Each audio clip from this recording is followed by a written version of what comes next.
What's up guys, it's Danny. Today I want to share with you guys how to understand the layout of a piano, because we all know if you've never played piano before, it's very intimidating looking down and seeing a bunch of black and white keys and having literally no clue what any of them are. So I'm going to make that as easy as possible to understand, and you guys are going to learn a lot today. So let's get into it. So let's look down at the piano here. I know if it's your first time ever playing piano, or you've never really gotten completely into it, it just looks like a mess. You have no idea which note is which. We're gonna make that really easy for you guys.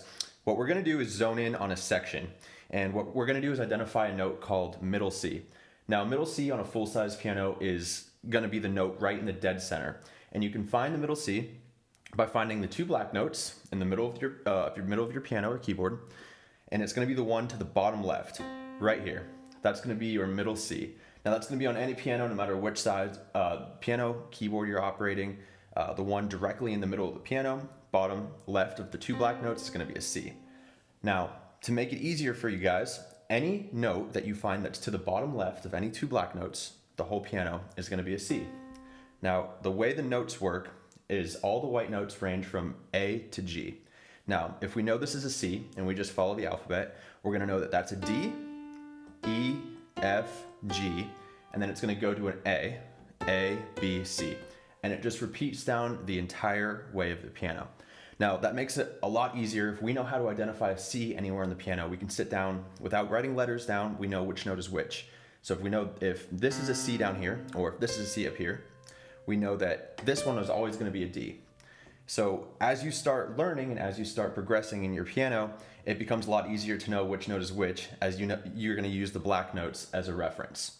So let's talk about the black notes now. So the black notes are what are known as sharps and flats. Now, a black note can be both a sharp and a flat, and I'll explain that. Basically how these work are if a note is above and to the right of a note. So let's take this note right here. This is going to be an F. So if a note is above and to the right, this black note is going to be a sharp. This would be an F sharp, but it can also be a G flat because it's above and to the left of a G. So this is one of the notes that's both a sharp and a flat. You can take a note like this. This is going to be it's a D. Above and to the right is going to be a sharp, and it's above and to the left of an E. It's going to be an E flat and a D sharp.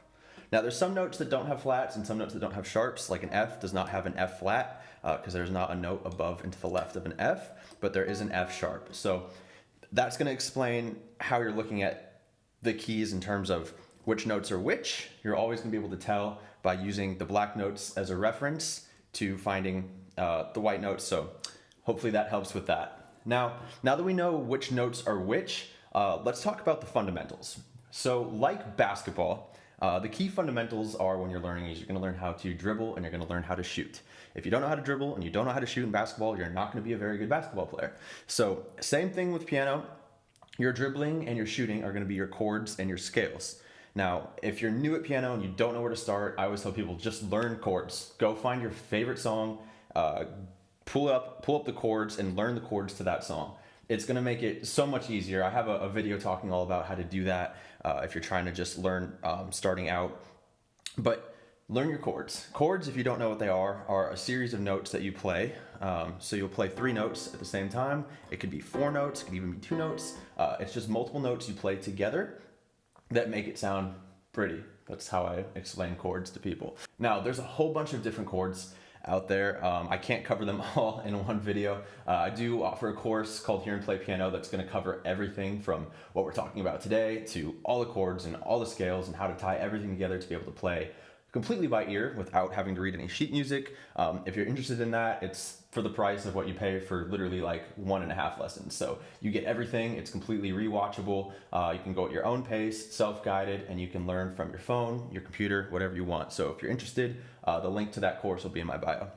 Now, I mentioned chords as being one of the key fundamentals in piano, but let's talk about scales.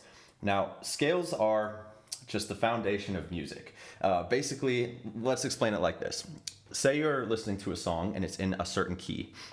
If they say, hey, the song is in the key of C. Now, if you know your C major scale, which is probably the easiest if you're starting to learn, start with the C major scale. It's all white notes.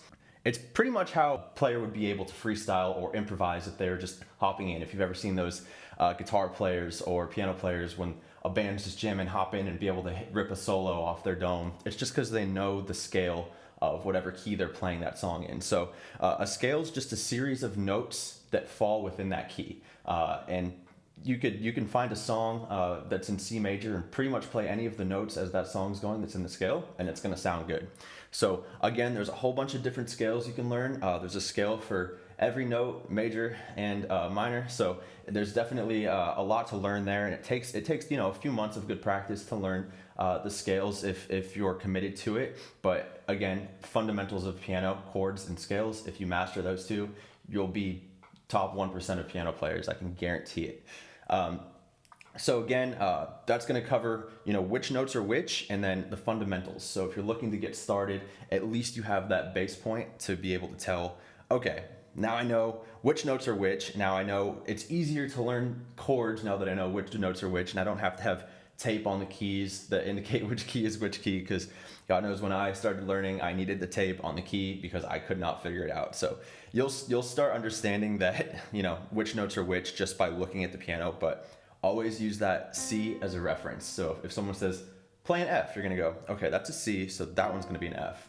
And then you'll start remembering an F is always gonna be to the bottom left of the 3 black notes. Oh, okay, it's so easy to find an F anywhere on the piano. So another thing I want to cover are octaves. Now, like I said, every 8 white notes repeats. So that's why we can zone in on this section right here. And if you master that section, you can master playing piano. All right, let's talk real quick about pitch, because I didn't cover that yet, and that's another very important topic. Now, when we're playing the piano, as we go towards the right, it's going to get higher, right? Now, if we're working to the left, it's going to go lower, obviously. So as if you want to play up in a key, you're going to shift to the right. If you want to play down in a key, you're shift to the left. And then following up on that, if we're talking about playing bass notes, typically your left's going to be playing bass notes. It's going to be played with your left hand because bass is lower, and your right hand will usually be playing melody up an octave. I would like to say, if you are gaining any value from this video, it would help me out a ton if you guys comment and subscribe. It means a lot to me, and it helps me continue making these videos and progress my YouTube channel, because I am just starting out. These videos do take a lot of effort, and just seeing you guys subscribe definitely encourages me to keep going. So if you are learning, or there's anything you want to learn, please comment, subscribe, and send me emails with questions. I'm happy to answer. The last thing I want to talk about today is the sustain pedal. If it's that little pedal you see under a lot of pianos. If there's 3 pedals, it's going to be the one all the way to the right, but that's really the only pedal you're ever going to need if you're playing piano. And all a sustain pedal does is it sustains the note. Now, if I play a note and let go, it stops playing. If I play a note while holding the pedal, it drags it out, sustains the note. So that's really all you need to know about what the pedal does. Now, how to actually use it effectively. As you become a better and better piano player, you'll be able to tell when you want to hold down the sustain pedal and when you want to let go. If you're overusing it, it's going to sound kind of choppy. It's going to sound like you're playing a whole bunch of notes at once, and people are going to be like, what are you doing? So it's all about finding that balance of using it and not using it when you're playing songs. I personally could not play anything without the sustain pedal, so it is a very important element of playing piano, and you'll get better with using the pedal as you practice. But in terms of usage, you hold it down if you want to sustain a note, you let it go if you want everything to stop.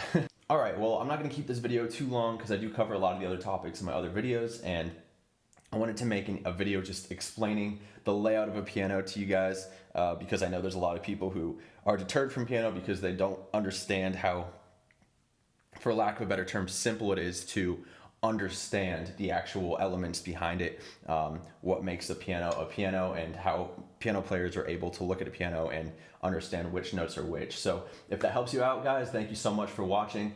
Please like and subscribe, comment, and thank you guys again.